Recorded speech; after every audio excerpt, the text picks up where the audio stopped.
नमस्कार मित्रों, स्वागत है आप सभी का एक बार फिर से Kumar Gaurav current affair class notes पे।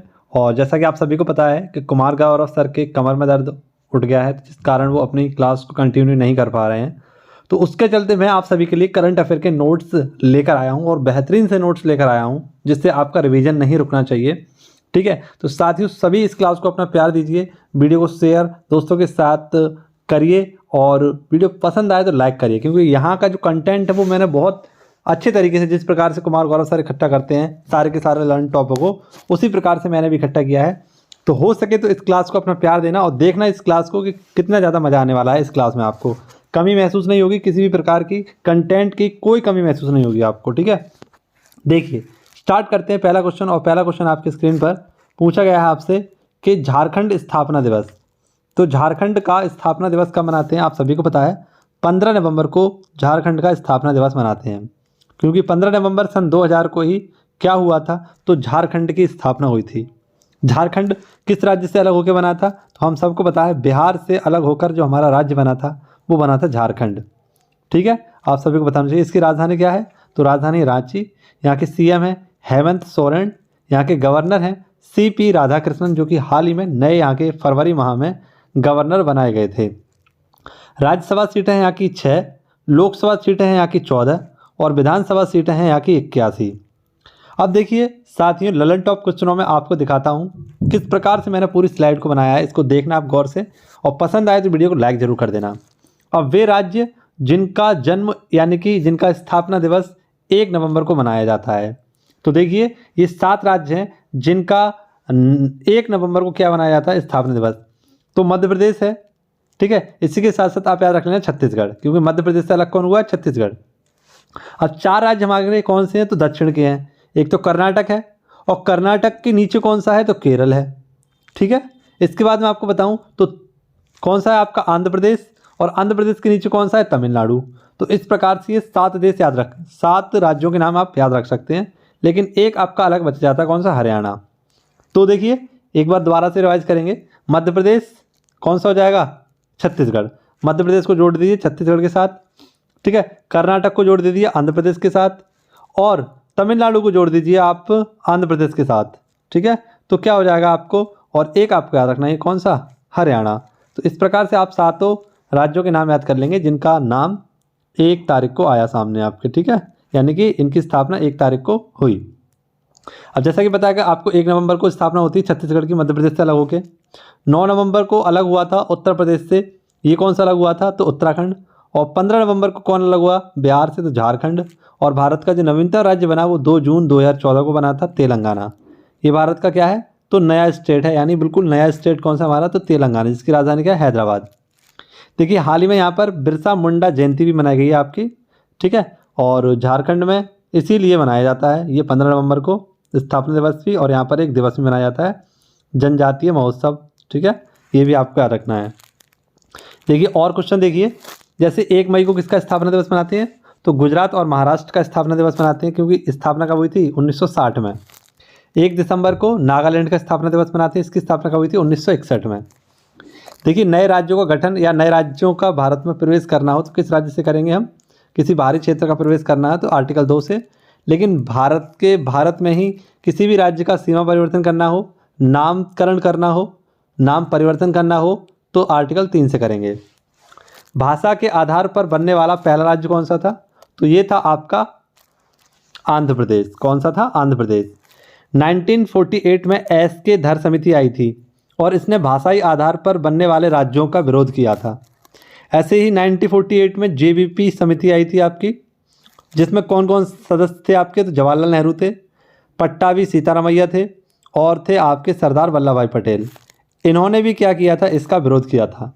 लेकिन आप सभी को पता है कि 1953 के अधिनियम से राज्य पुनर्गठन अधिनियम 1953 आता है, और 1956 में इसने अपनी रिपोर्ट पेश की।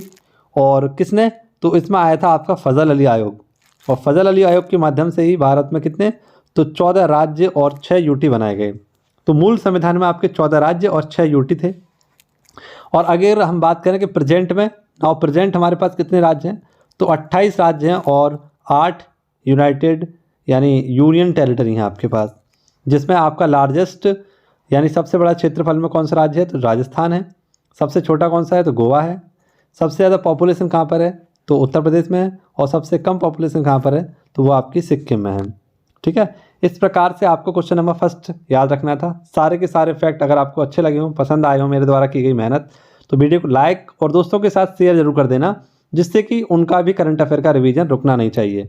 ठीक है, चलिए एक छोटी सी कोशिश जो मैं कर रहा हूँ आप सभी के लिए काफ़ी कामयाब होगी। आइए आगे बढ़ते हैं और देखते हैं अगला क्वेश्चन। क्वेश्चन नंबर 2 है आपका, कह रहा है अंतर्राष्ट्रीय क्रिकेट में एक दिवसीय मैच में सर्वाधिक शतक लगाने वाले खिलाड़ी कौन से बने हैं, तो वो बने अपने चीकू भैया। कौन बने हैं, चीकू भैया। यानी ये किसके पति हैं, तो अपने अनुष्का भाभी के पति हैं। ठीक है, तो अनुष्का भाभी के जो पति हैं, इन्होंने क्या किया है, सर्वाधिक आपके शतक लगा दिए हैं वनडे मैच में। और इन्होंने किसका ये रिकॉर्ड तोड़ दिया, तो शतकों का यह रिकॉर्ड इन्होंने सचिन तेंदुलकर यानी क्रिकेट के भगवान का ये ताज अपने नाम कर लिया है। जबकि सचिन तेंदुलकर ने वनडे में कितने आपके, तो 49 शतक लगाए थे, जबकि इन्होंने ये 50 शतक लगा दिए हैं। इन्होंने ये रिकॉर्ड कहाँ पर और किस समय तोड़ा, तो आपको पता है आईसीसी वर्ल्ड कप चल रहा है आपका, जिसमें कल भारत आपका जीत गया। कल क्यों, परसों आपका भारत जीत गया और उसने सेमीफाइनल से जगह हटाकर अपनी फाइनल में जगह बना ली है। तो उस समय ये सेमीफाइनल मैच चल रहा था आपका न्यूजीलैंड और इंडिया के मध्य। यहीं पर वानखेड़े स्टेडियम में इन्होंने अपना 50वां सेंचुरी अपने नाम कर लिया। ठीक है, देखिए आप आईसीसी की बात आई है तो आईसीसी से संबंधित सारे फैक्टों को देखते हैं हम लोग और कुछ बेहतरीन से फैक्टों को देखेंगे। आईसीसी का ये 2023 में 13वां संस्करण है। इसका पहला संस्करण 1975 में इंग्लैंड में खेला गया था और उस समय इंग्लैंड और वेस्ट इंडीज़ के मध्य फाइनल खेला गया था, जिसमें वेस्ट इंडीज़ आपका विजेता रहा था और उस समय ये 60 ओवरों का मैच था। 12वां संस्करण इसका इंग्लैंड और वेल्स में हुआ था 2019 में, और इसमें भी आपको पता है न्यूजीलैंड और इंग्लैंड भिड़े थे और इसमें न्यूजीलैंड आपका विजेता रहा था। ठीक है, माफ़ करना, इंग्लैंड आपका विजेता रहा था। नेक्स्ट देखिए शुभंकर क्या है आपका, तो इस बार 2023 का शुभंकर है क्रिप्टोवर्स, जिसमें महिला और पुरुष हैं। महिला का नाम है ब्लेज और पुरुष का नाम है टोक। ब्रांड एम्बेसडर कौन है, शाहरुख खान, जो कि रियलमी फ़ोन के भी क्या है ब्रांड एम्बेसडर हैं। ग्लोबल एम्बेसडर कौन है, तो सचिन तेंदुलकर हैं। देखिए सचिन तेंदुलकर अन्य और कुछ आपके हैं जिसके क्या रहे हैं ब्रांड एम्बेसडर हैं। जैसे स्माइल एम्बेसडर कौन है महाराष्ट्र के, तो सचिन तेंदुलकर हैं। चुनाव आयोग के कौन है, तो ये भी आपके कौन है, सचिन तेंदुलकर हैं, 3 साल तक रहेंगे। सेवलॉन के हैंड एम्बेसडर कौन है, सचिन तेंदुलकर हैं। और वानखेड़े स्टेडियम में हाल ही में इनकी भी प्रतिमा का अनावरण किया गया था, है ना, हाल ही में इसका भी पर्दापरण किया गया था। अब जो फाइनल होने वाला है आईसीसी वर्ल्ड कप का, वो कब होने वाला है आपका, तो ये होने वाला है 19 नवंबर को। संडे का जो महाजश्न होने वाला है आपका, वो 19 नवंबर को होने वाला है। और पूरी आशा है कि भारत इस बार क्या करे, अपना दोबारा से परचम लहराए। 1983 के बाद और 2011 के बाद ये दोबारा से खुशी का मौका होगा जो 2023 में आपका भारत जीत जाएगा। ठीक है, तो चलिए स्टार्ट करते हैं। अगला क्वेश्चन देखते हैं हमारा क्या है। इस क्वेश्चन में भी काफ़ी अच्छे फैक्टों की लिए मैंने आप सभी को कोशिश करी है। देखते हैं क्या है। बाल दिवस, आप सभी को पता है बाल दिवस कब मनाते हैं। ये बाल दिवस ही वो मौका होता है जब बच्चों को टीचर के द्वारा कुछ मिष्ठान मिलता है आपका। जैसे कि होता है अदला बदली होती है, जैसे टीचर डे होता है उस दिन बच्चे टीचर्स को खिलाते हैं, लेकिन बाल दिवस पर टीचर्स बच्चों को खिलाते हैं कुछ ना कुछ, है ना। तो ये कब मनाते हैं हम लोग, 14 नवंबर को। क्यों मनाते हैं आप सभी को पता है, क्योंकि 14 नवंबर को ही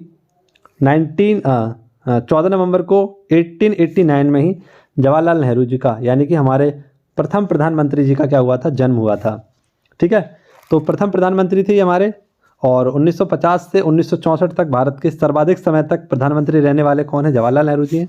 ये भारत के प्रथम विदेश मंत्री भी थे, सर्वाधिक समय तक हमारे प्रधानमंत्री भी रहे हैं। और इनको भारत रत्न से 1955 में क्या किया गया था, सम्मानित किया गया था। इनकी समाधि स्थल कहाँ पर है, तो शांति घाट। इनकी समाधि स्थल का नाम क्या है, शांति घाट। देखिए मैंने आपको उस दिन भी बताया था 14 नवंबर को एक और दिवस मनाते हैं, तो मधुमेह दिवस मनाते हैं। और इसकी थीम रखी गई है मधुमेह देखभाल तक पहुँच। ये इसकी क्या है, थीम है, मधुमेह देखभाल तक पहुँच। ये इसकी थीम है 2023 की। ये इंसुलिन की कमी, बीटा सेल अग्नाशय के कारण होता है बाल दिवस।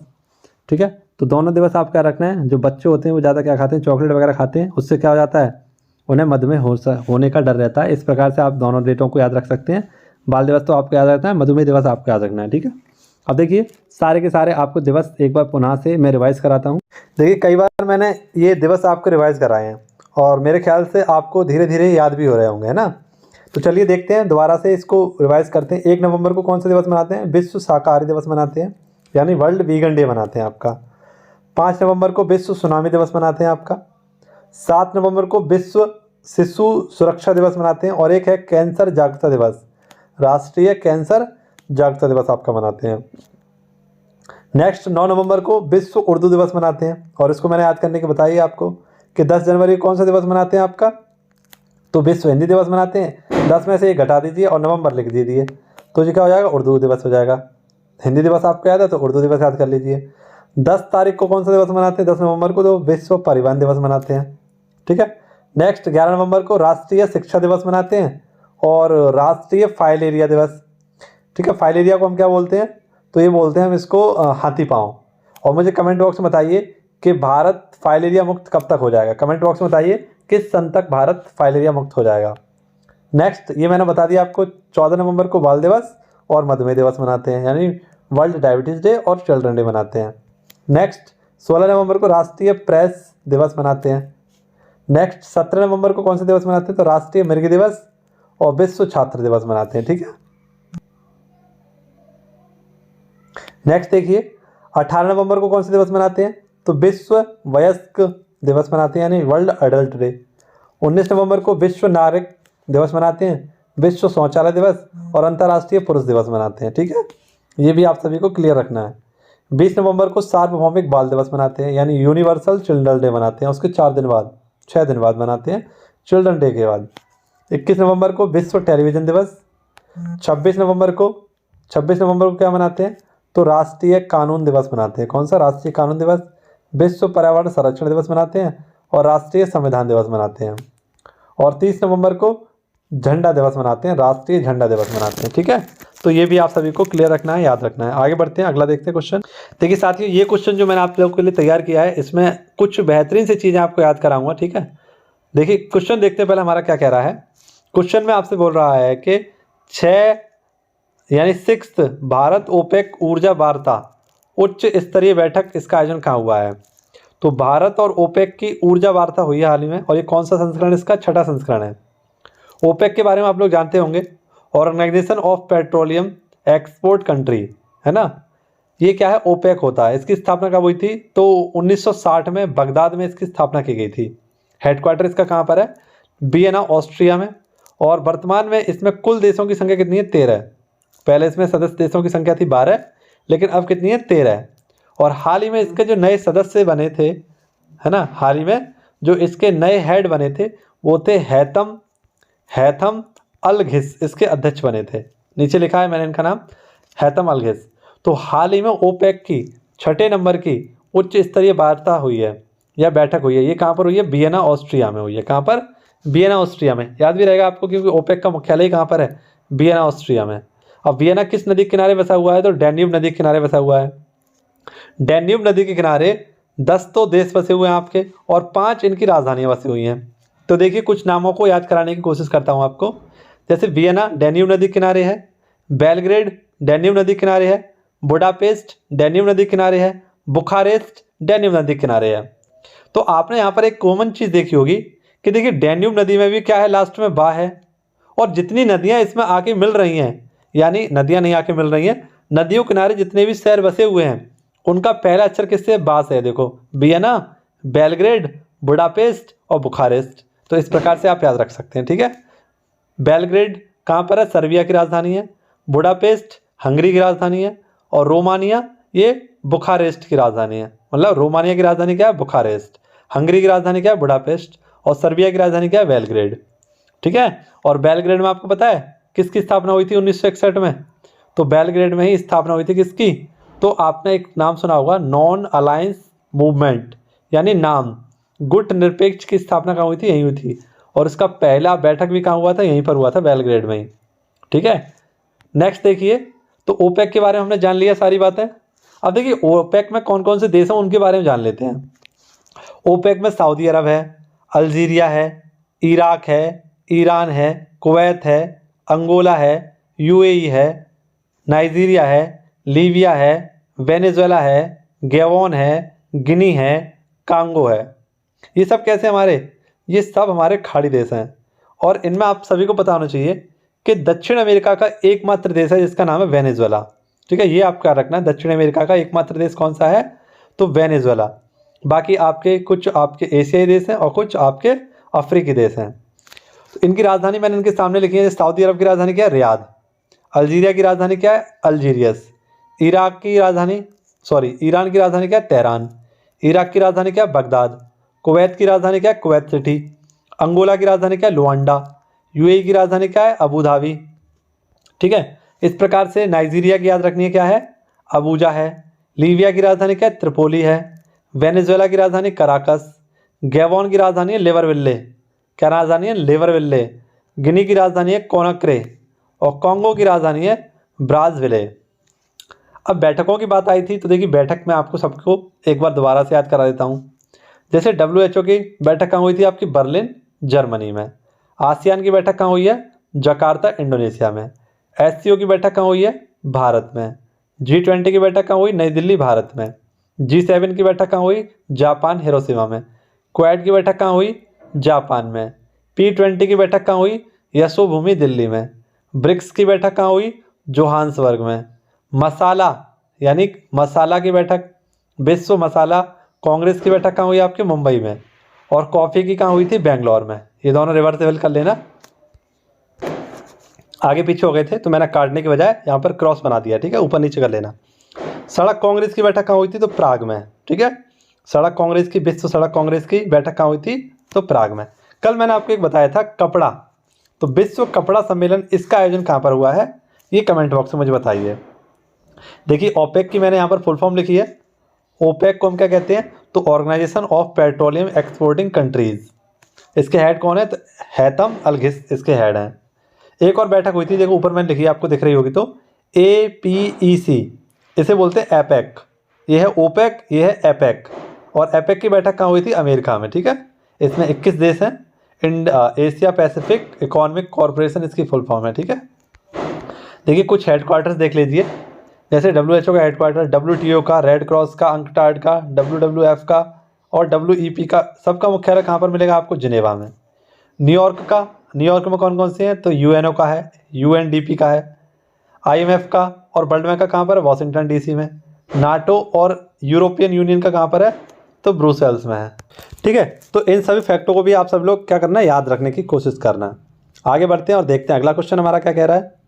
देखिए ये भी क्या बेहतरीन सा हमारा क्वेश्चन है, और इसमें मैंने आपको प्रमुख मेले, जो उत्तर प्रदेश के प्रमुख मेले हैं, इनके बारे में बताया है, जो RO और ARO के लिए बहुत ज़्यादा इंपॉर्टेंट रहेगा। देखिए RO और ARO की बात करें तो आज उसके लिए भी मैंने एक अलग से स्लाइड बनाई है, उसके भी मैं क्वेश्चन आपको कराने वाला हूँ, और वो भी आपके उत्तर प्रदेश से ही संबंधित होंगे। ठीक है, तो ज़रूर देखना, RO और ARO की तैयारी करने वाले सभी साथी उसको ज़रूर देखना। और जितने भी साथी RO और ARO की तैयारी कर रहे हैं, तो वे साथी क्या करेंगे, एक बार उन सभी साथियों को जो RO ARO की तैयारी कर रहे हैं उनको भी इस क्लास को सेंड कर देंगे, तो कहीं ना कहीं बहुत सारे क्वेश्चन मैं यहाँ से आपको दिखा सकता हूँ आपकी क्लास में। देखिए क्वेश्चन नंबर 5 है आपका, 42वां भारत अंतर्राष्ट्रीय व्यापार मेला। तो 42वें नंबर का भारत अंतर्राष्ट्रीय व्यापार मेला, इसका आयोजन कहाँ पर किया जाएगा, तो प्रगति मैदान न्यू दिल्ली में इसका आयोजन किया जाएगा। इसमें पार्टनर स्टेट कौन कौन सी हैं, तो बिहार और केरल इसमें क्या है, पार्टनर स्टेट हैं। और फोकस जो स्टेट हैं आपके कौन कौन से हैं, दिल्ली है, जम्मू कश्मीर है, झारखंड है, महाराष्ट्र है और उत्तर प्रदेश, इसके क्या है, फोकस स्टेट हैं। ठीक है, ये आप लोग याद रखना। देखिए दिल्ली मैंने आपको बताया, दिल्ली जब आपके सामने आएगा तो कुछ फैक्ट मैं आपको याद कराने की कोशिश करूँगा। जैसे दिल्ली समझौता, जिसे गांधी इरविन समझौता भी कहते हैं, गांधी और इरविन के मध्य हुआ था 1931 में, इसको दिल्ली समझौता भी कहते हैं। प्रथम दिल्ली दरबार 1877 में हुआ था, द्वितीय दिल्ली दरबार 1903 में हुआ था, और तृतीय दिल्ली दरबार 1911 में हुआ था। 1911 में ही बंगाल विभाजन को रद्द कर दिया गया था, आप सभी को पता है, और दिल्ली को राजधानी बनाने की घोषणा कर दी गई थी, और 1912 में दिल्ली को राजधानी बना भी दिया गया था। यहीं पर 1911 जैसे आपके मन में आए तो एक चीज़ और याद करनी है, RO और ARO के लिए फैक्ट इंपॉर्टेंट रहेगा। 1911 में लखनऊ में राजकीय कला एवं शिल्प महाविद्यालय की स्थापना भी की गई थी। ठीक है, ये पॉइंट आप लोग याद रखना कि 1911 में लखनऊ में राजकीय कला और शिल्प महाविद्यालय की स्थापना की गई थी। अब देखिए कुछ प्रमुख मेले, जैसे कुंभ का मेला कहाँ लगता है, प्रयागराज में। वैसे 4 जगह लगता है आपका कुंभ का मेला, उज्जैन में लगता है, नासिक में लगता है, प्रयागराज में लगता है और हरिद्वार में लगता है, ये आपको याद रखना है। माघ मेला ये कहाँ लगता है? प्रयागराज में। मार्गशीरी मेला ये आपका सोरों सूकर क्षेत्र उत्तर प्रदेश, यानी हमारे बहुत ही पास में लगता है, क्योंकि कासगंज और कासगंज के बहुत ही पास है सोरों। नौचंदी मेला कहाँ लगता है? ये लोग आप लोग कमेंट बॉक्स में बताइए, नौचंदी मेला कहाँ लगता है। खिचड़ी मेला ये गोरखपुर में। बटेश्वर मेला ये आगरा उत्तर प्रदेश में। दादरी मेला ये बलिया उत्तर प्रदेश में। सैफई महोत्सव इटावा। और सिद्धपीठ बाला मेला ये सहारनपुर में। ऐसे ही सिंहस्थ मेला ये नासिक में लगता है, इसको भी हम कुंभ के नाम से जानते हैं, सिंहस्थ मेला। पुष्कर मेला अजमेर में राजस्थान में बनता है। सूरजकुंड मेला हरियाणा में। सोनपुर बिहार का मेला आप सभी को पता है बहुत फेमस है। अम्बुबाची मेला ये असम में लगता है। नेक्स्ट नंदा देवी मेला उत्तराखंड में लगता है। हरेला मेला ये आपका उत्तराखंड में लगता है। और गंगा सागर मेला ये पश्चिम बंगाल में लगता है। ठीक है, तो ये क्वेश्चन भी आपको याद रखने हैं, इनका स्क्रीनशॉट ले लीजिए आप। ये प्रमुख मेले आपको नंबर दिला सकते हैं। ठीक है, ये प्रमुख मेले आपको नंबर दिला सकते हैं। जब भी आपके मेले की बात आएगी इनको मैं आपको रिवाइज़ कराऊंगा, लेकिन रिवाइज़ करने के लिए आपको क्या करना पड़ेगा? क्लास डेली लेनी पड़ेगी, और उस क्लास को डेली लेने के लिए आपको चैनल को सब्सक्राइब करना पड़ेगा। तो जितने भी साथियों ने अभी तक चैनल को सब्सक्राइब नहीं कराया, वहाँ आपको एक काले रंग का बटन दिख रहा होगा, उस काले रंग के बटन को जैसे ही आप दबा देंगे और वहीं पर आपका बेल आइकन घंटी का निशान आ जाएगा, उसको दबा देना आप लोग। नेक्स्ट देखिए बीकानेर बाला, तो आपने बहुत सारे बार बीकानेर की मिठाई खाई होंगी, नमकीन खाई होंगी, और भी बहुत सारे जो बेकरी के सामान होते हैं वो सब आपने खाए होंगे। तो जो बीकानेर बाला थे, है ना, इन्होंने एक कंपनी स्थापित की, इसके संस्थापक का हाल ही में क्या हो गया? निधन हो गया। तो वे थे लाला केदारनाथ अग्रवाल। 86 वर्ष की उम्र में इनके निधन हो गया है। ठीक है, इनका नाम याद रखना है आपको, लाला केदारनाथ अग्रवाल का निधन हो गया। और हाल ही में SBI state bank of India के पूर्व अध्यक्ष ध्रुव नारायण घोष, यानी कि DN घोष का भी क्या हो गया? हाल ही में निधन हो गया।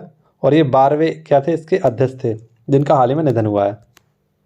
देखिए नेक्स्ट है आपका गृह लक्ष्मी योजना। ये गृह लक्ष्मी योजना कहाँ की है? तो कर्नाटक की। कर्नाटक सरकार आप सभी को पता है, सिद्धरामैया यहाँ के क्या हैं? CM है वर्तमान में, सिद्धरामैया यहाँ के CM है। तो गृह लक्ष्मी योजना, इसके अंतर्गत 2000 रुपये मासिक भत्ता दिया जाएगा, किसको? महिलाओं को। और इसी के चलते इन्होंने कुछ प्रमुख वादे भी किए थे। क्या क्या वादे थे तो देख लेते हैं। इन्होंने एक वादा किया था गृह ज्योति। इस गृह ज्योति के अंतर्गत 200 यूनिट बिजली फ्री दी जाएगी। अन्य भाग्य, इसके तहत 10 किलो चावल आपके दिए जाएंगे। शक्ति के तहत सरकारी बसों में महिलाओं को मुफ्त सुविधा मिलेगी। और युवा निधि के अंतर्गत ग्रेजुएट जो व्यक्ति होंगे उनको 3000 रुपये प्रति माह 2 साल तक, और जो डिप्लोमा और बेरोजगार होंगे उनको 1500 रुपये प्रति माह तक दिए जाएंगे। तो आपको याद रखना है, बहुत इंपॉर्टेंट योजना है आपकी गृह लक्ष्मी योजना, जो कर्नाटक सरकार के द्वारा शुरुआत की गई थी इसकी जुलाई 2023 में। नेक्स्ट है इंगला S। क्या है? इंगला S एंटी एयरक्राफ्ट मिसाइल कौन खरीदेगा? तो ये खरीदेगा भारत। किससे खरीदेगा? रूस से खरीदेगा। ठीक है, अब देखिए इसको एंटी एयरक्राफ्ट मिसाइल इसलिए बोला गया क्योंकि हाथ से चलाई जाएगी। ठीक है, और ये क्या करेगी? सरफेस से क्या करेगी? एयर पर वार करेगी। कंधे पर रखकर इसको चलाया जाएगा। कंधा, RO का बहुत ही एक प्रसिद्ध क्वेश्चन है कंधा। कंधे का पर्यायवाची काफ़ी बार पूछा जाता है। तो कंधे के पर्यायवाची हैं पटरी, स्कंद, कंठारित और स्कंदस्थी। ये क्या है? इसके क्या है? पर्यायवाची, याद रखना। बहुत बार मैंने देखा, काफ़ी बार मैंने प्रैक्टिस सेट लगाए हैं तो उसमें दिखता है कंधे का पर्यायवाची। तो मैंने सोचा कहीं ना कहीं आपको हिंदी का पर्यायवाची भी बता दूं, क्योंकि कंधा आया है तो कंधे का पर्यायवाची यहाँ से याद रख लेना आप लोग। ठीक है, सोच रहा हूँ कि हिंदी की भी क्लास आपकी स्टार्ट कर दूँ कुछ जल्दी ही, और उत्तर प्रदेश की एक स्पेशल क्लास भी स्टार्ट कर दूँ। तो जो भी साथी एग्री हों, सहमत हों, अगर उन्हें ये क्लास पसंद आती होगी तो वो भी क्लास पसंद आएगी, तो सभी साथी एक बार कमेंट बॉक्स में बता देना कि क्या मैं हिंदी और जो UP स्पेशल की क्लास है उसे स्टार्ट करूँ या नहीं। देखिए रूस की बात आई है, तो रूस के बारे में हमने कल भी जाना था, उसके बारे में मैं दोबारा से बताऊंगा। पहले कुछ क्वेश्चन और देख लीजिए। जैसे S-400 मिसाइल भी हमने किससे ली थी? रूस से। रक्षा खर्चा कितना है इसका? 70% बढ़ा है। इस्लामिक बैंक की स्थापना किसने की? तो रूस ने की थी। राजधानी क्या है इसकी? मास्को। और किस नदी किनारे है? मास्को नदी किनारे। देखिए कल एक क्वेश्चन पढ़ाया था मैंने, आधिकारिक तौर पर यूरोपीय सशस्त्र बलों की संधि से बाहर होने वाले देश ने घोषणा करी है। तो यूरोपीय सशस्त्र बल क्या है? Convention of armed force of Europe. तो रूस इससे क्या हो गया? अलग हो गया है। 1990 में इसने हस्ताक्षर किए थे। और इसके लिए क्या हुआ था, समझौते में हुआ था कि कोई भी यूरोपीय देश किसी भी संगठन का सदस्य देश नहीं बनेगा। लेकिन आपको पता है यूरोप में किसका वर्चस्व बढ़ रहा है, किसका प्रभाव बढ़ रहा है, तो नाटो का। जैसे फिनलैंड ही हाल ही में क्या बन गया, इसका 31वां सदस्य देश बन गया। तो इस बात से नाराज हो गया रूस और इससे ये बाहर हो गया। तो देखिए राजधानी क्या है इसकी, मॉस्को है। मुद्रा क्या है, रूबल है। सबसे बड़ा देश कौन सा, रूस है। संसद का नाम क्या है, ड्यूमा। संसद का नाम क्या है, ड्यूमा है। 1917 में क्या हुआ था, रूस की क्रांति हुई थी लेनिन के द्वारा। भाग 4A हमने कहाँ से लिया है, तो ये भी हमने कहाँ से लिया है, रूस से लिया है, जिसमें हमारे मौलिक कर्तव्य फंडामेंटल राइट हैं। अगर मैं आपसे बात करूँ कि फंडामेंटल राइट मूल संविधान में कितने थे, तो मूल संविधान में कोई भी नहीं थे। इसको सबसे पहले 42वें संविधान संशोधन के तहत, है ना, सरदार स्वर्ण सिंह समिति की सिफारिश पर जोड़ा गया था। और कब, 1976 में। कब जोड़ा गया था, 1976 में जोड़े गए थे। लेकिन 11वां मौलिक कर्तव्य आपका कब जोड़ा गया था, तो ये 86वें संविधान संशोधन 2002 के द्वारा जोड़ा गया था। और इसमें अनिवार्य शिक्षा, निःशुल्क शिक्षा जोड़ी गई थी आपकी। ठीक है, ये भी आपका रखना है। CBDT यानी कि परमाणु परीक्षण, व्यापक परमाणु परीक्षण प्रतिबंध संधि से भी अलग कौन हुआ, आपका रूस अलग हुआ था। अब देखिए नीचे आया है ये वाला क्वेश्चन, तो इसका भी हम रिवीजन कर लेते हैं एक बार। कल मैंने आपको पढ़ाया था, आज रिवीजन कर लेते हैं, जिससे कि आपका और अच्छा कंठस्थ हो जाएगा ये वाला क्वेश्चन। बेरी नाग चाय का GI टैग किसको मिला है, तो उत्तराखंड को मिला है। देखिए GI टैग इसका एक्ट कब आया था, 1999 में इसका एक्ट आया था, 2003 में लागू किया गया था। पहला किसको दिया गया था, 2004 में दार्जिलिंग की चाय को दिया गया था। किस मंत्रालय के अधीन है ये, तो वाणिज्य उद्योग मंत्रालय के अधीन है, जिसके द्वारा GI टैग प्रदान किए जाते हैं। और 10 वर्षों के लिए किसी भी प्रोडक्ट को GI टैग यानी ग्लोबल इंडिकेटर यानी कि भौगोलिक संकेतक दिया जाता है आपका। कुछ GI टैग जैसे काला जीरा चावल, ये किसका है, उड़ीसा का है। चुरपी पनीर, ये अरुणाचल प्रदेश का है। काजू, ये गोवा का है। खामती चावल अरुणाचल प्रदेश का है। बसोली पेंटिंग जम्मू कश्मीर का है। कम्बम अंगूर तमिलनाडु का है। उस्ता कला बीकानेर राजस्थान की है। सुंदरजा आम, ये MP को मिला। कलारी पनीर, ये जम्मू कश्मीर को मिला। चखाओ या काला चावल मणिपुर का है। बाड़ा कोलम और सफ़ेद प्याज महाराष्ट्र का है। केसर जम्मू कश्मीर का है। मोयरा केला गोवा का है। सोजत की मेहंदी राजस्थान की है। ठीक है, तो ये भी आपको याद रखना है। कमेंट बॉक्स में मुझे बताइए कि जो आपकी एक वाइन राइस, ये इसको किस राज्य को GI टैग दिया गया था, वाइन राइस का। ठीक है, आगे देखते हैं अगला क्वेश्चन क्या कह रहा है हमारा। ये नॉर्मल आप लोग क्या रखना, USIPF बोर्ड के सलाहकार कौन बने, तो अजय कुमार। ठीक है, नॉर्मली याद रख लेना, कोई खास क्वेश्चन नहीं है आपका ये। देखिए RO और ARO के लिए आज आपका क्या है, प्रथम प्रैक्टिस सेट है। ठीक है, पहला प्रैक्टिस सेट आपको करा रहा हूँ आज मैं। ऐसे डेली आपको एक प्रैक्टिस सेट डेली कराऊंगा उत्तर प्रदेश से संबंधित, और अलग से भी उत्तर प्रदेश की क्लास लेकर आऊँगा। तो कमेंट बॉक्स में मुझे बताना है कि उत्तर प्रदेश की जो स्पेशल क्लास है और एक हिंदी की स्पेशल क्लास, वो मैं आपके लिए कब से स्टार्ट करूँ। कमेंट बॉक्स में जितने ज़्यादा कमेंट होंगे उस हिसाब से मैं आपको क्या करूँगा, क्लास के बारे में बताऊँगा। उत्तर प्रदेश राजकीय अभिलेखागार की स्थापना कब हुई, तो 1949 में इलाहाबाद प्रयागराज में इसकी स्थापना की गई थी। राजकीय अभिलेखागार बहुत इंपॉर्टेंट क्वेश्चन है। कर्मा खरवार जनजाति का नृत्य है। कर्मा खरवार जनजाति का नृत्य है। उत्तर प्रदेश संगीत नाट्य अकादमी या संगीत नाट्य भारती की स्थापना हुई आपकी, कहाँ पर हुई, तो आपको याद रखना उत्तर प्रदेश में। ठीक है, नेक्स्ट धोबिया राग, तो धोबिया राग ये धोबी जाति के द्वारा किया जाता है ना। और इस धोबिया राग नृत्य में क्या होता है, तो एक व्यक्ति धोबी बनता है और एक व्यक्ति गधा बनता है, उसके बाद इस नृत्य को किया जाता है। ठीक है, तो याद रखना धोबी जाति के द्वारा किया जाता है। दीपावली नृत्य, ये बुंदेलखंडी जो अहीर हैं उनके द्वारा दिवाली पर किया जाता है, सर पर दिए रखकर। छपेली नृत्य, ये एक हाथ में रूमाल और एक हाथ में शीशा लेकर किया जाता है। छपेली नृत्य बहुत इंपॉर्टेंट है, छपेली नृत्य। शंभू महाराज, लच्छू महाराज और बिरजू महाराज, ये कथक शैली से संबंधित हैं। किससे, कथक शैली से संबंधित है। और सर्वाधिक कथक शैली का नृत्य जो किया जाता है वो मथुरा में किया जाता है। नेक्स्ट आगरा घराने के प्रमुख संगीतकार, तो आगरा घराने के कुछ प्रमुख संगीतकार हैं आपके, जैसे हाजी, एक है सुल्तान, एक है अली बख्श खां, एक है फयाज खां, बिलायत खां, मोहम्मद खां, रजा हुसैन। इनके बारे में आपको क्या रखना है। शहनाई वादक और बांसुरी वादक कौन है आपके, तो बिस्मिल्ला खां और हरिप्रसाद चौरसिया। हरिप्रसाद चौरसिया का हाल ही में क्या हो गया, निधन हो गया।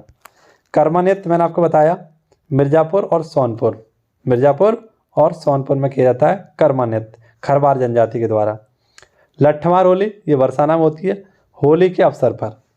ठीक है, तो इस संस्कृति से संबंधित हमारे कुछ क्वेश्चन थे जो मैंने आपको रिवाइज कराए। आई होप आपको ये पूरे के पूरे क्वेश्चन समझ में आए होंगे, अच्छे लगे होंगे। RO के लिए क्वेश्चन आपके लिए बहुत कामयाब होंगे। देखिए, वीडियो को अपना प्यार दीजिए, हो सके तो दोस्तों के साथ शेयर करिए, पसंद आए वीडियो तो लाइक करिए। ठीक है, और अपना ख्याल रखिए, हंसते रहिए, मुस्कुराते रहिए, पढ़ते रहिए, बिजी रहिए। देखिए, समस्याएं आपके जीवन में आ सकती हैं, मानता हूं, लेकिन लगातार संघर्ष आपकी समस्याओं का क्या कर देगा, अंत कर देगा। तो करते रहिए, समस्या आएंगी, अंत होगा, लेकिन मेहनत करना नहीं छोड़ना है आपको। ठीक है, जब तक आप मंजिल तक नहीं पहुंच जाते हैं। तो इसी आशा के साथ मैं आशा करता हूं कि आप लोग इस वीडियो को शेयर जरूर करेंगे, लाइक ज़रूर करेंगे, और इस क्लास के द्वारा जितना भी मैंने कंटेंट आपको दिया है उसको बेहतरीन तरीके से कहीं ना कहीं आप निश्चित रूप से अपने पास ज़रूर एकत्रित करेंगे, जो आपके भविष्य में, आपकी परीक्षाओं में काम आएगा। ठीक है, तो चलिए इसी के साथ आप सभी से विदा लेता हूँ। मिलते हैं अगली क्लास में, तब तक के लिए धन्यवाद। जय हिंद, जय भारत।